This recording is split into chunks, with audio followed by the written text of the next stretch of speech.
Sa Xinjiang Uyghur Autonomous Region, matatagpuan ang Kashgar Old City o mas kilala bilang Ancient City of Kashi. Ito ay nasa gitna ng lungsod at may sukat na aabot sa 4.25 square kilometers na mahigit 126,000 na residente. Ito ang pinakamahusay na lugar upang maranasan ang lokal na kultura at maunawaan ang buhay ng mga residente noon. Naging mahirap ang naging karanasan ng nasabing lungsod noon kung saan walang maayos na sewage system o sistema ng pagkolekta, pagtapon at pagproseso ng maruming tubig at dumi mula sa mga bahay, gusali at iba't ibang struktura. Pag umuulan ay mabilis na bumabaha sa lugar noon. Walang maayos na palikuran at nasa gilid ng pader lang ang mga water pipeline. Pati mga basura nakakalat lang sa mga daanan. At maraming bahay ang nasira dahil sa mga nagdaang lindol. Ito'y bunsod na rin ang lokasyon ng Kashi ay nasa earthquake active belt. Pero sa paglipas ng panahon, ito na ngayon ang bagong syudad ng Kashi. Pero iba na ang ancient city of Kashi ngayon dahil isa na itong sikat na tourist destination dito sa Xinjiang, China. Nagsagawa ng mga renovation ang gobyerno ng China simula noong 2008 hanggang 2015. Ginawang yari sa bricks, kahoy at plaster ang mga tahanan at gusali ng mga lokal na residente dito. Sa bagong renovated na mga tahanan ng mga residente, mayroon itong 3 palapag. Makikita sa unang palapag ang kanilang negosyo, sa pangalawang palapag naman ay ang kanilang banyo at ang pangatlo ay ang kanilang living room at dining area. Malaki ang naitulong ng isinagawang renovation project sa Kashi ng pamahalaan ng China na nagbigay daan para magkaroon ng trabaho at hanap buhay ang mga residente. 好的，当然我们这个古城景区这个打造成5A级景区以前，我们这个古城里面也有这种做生意的地方，但是因为没有游客，主要是我们看是本地人要需要一些日常用品的话，到这里来购买的。但是这个古城创建5A 以后，到这里的游客也多了，然后这边的手工艺人的那些生意也做得越来越好了，所有人的这个经济条件也有了很大的一个提升。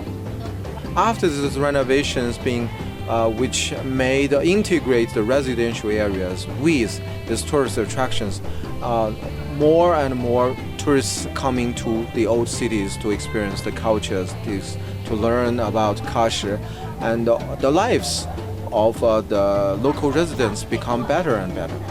Tampok sa loob ng ancient city of Kashi ang iba't ibang handmade products at pagkain na gawa ng mga residente dito. Dito sa loob ng Old City ng Kashi, makikita po ninyo mga ka-partners, dagsa ng mga turista ang lugar. At bukod nga sa mga residential area, ay tampok dito yung kanilang 5 bazaar.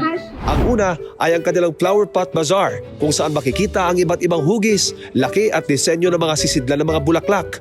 Ang pangalawang bazaar naman ay tinatawag na Cantonman, kung saan makikita ang iba't ibang kagamitang pang-agrikultura at iba pang kagamitan, katulad na lamang ng Chinese traditional tea set na ito, kung saan makikita ang unique design nito.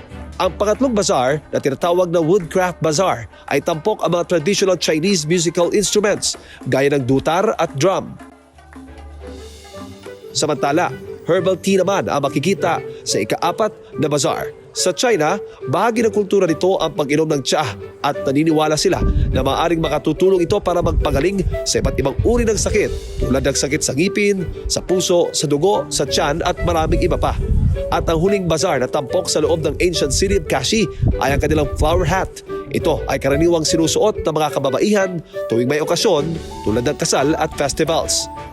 Dahil sa yaman ng kultura at maraming magagandang lugar na pwedeng puntahan, ay hindi na nakapagtataka na ang ancient city of Kashi ay tinaguriang 5-star tourist destination sa China. Ipinapakita nito ang makulay na tradisyon ng Xinjiang Uyghur at ito ay kumakatawan sa sinaunang pamumuhay at ang mapayapang sitwasyon na nararanasan ng mga residente sa lungsod ngayon.